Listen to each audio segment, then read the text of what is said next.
Malahiganteng sentro ng Batang Gilas. Halimaw sa ilalim ang batang to mga boss nang poposterize ng kalaban. Sobrang lakas rin kung dumepensa. Siguradong magiging magandang tandem silang dalawa ni Chog Moral sa ating national youth team. Ang batang tinutukoy ko mga boss ay nagangalang Eoin Braga. Siya ay isang 18 years old lang mga boss, pero meron na siyang listed height na 6'8". Pero nang muling sukatin ng isang trainer ang kanyang tangkad ay umabot pa to ng 6'11". So nasa 6'11 po siya.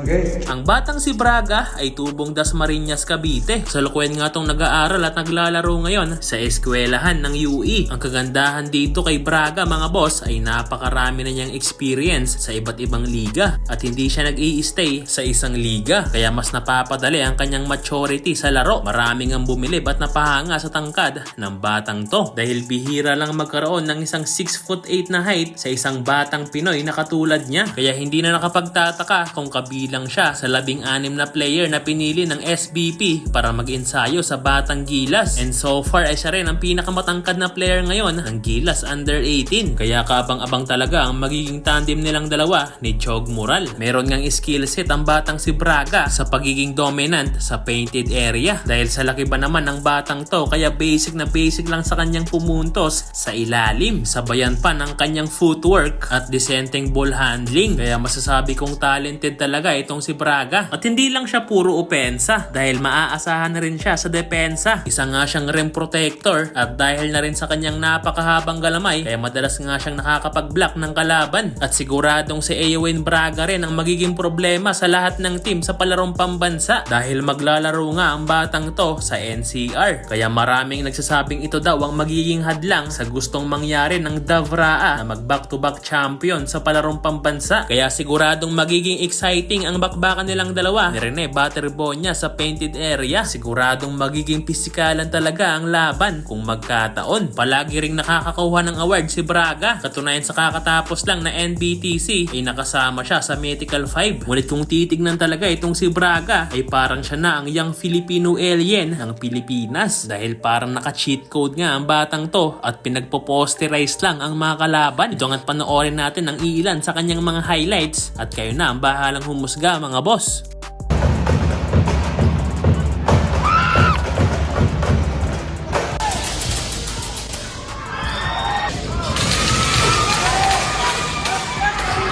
No good, but the rebound and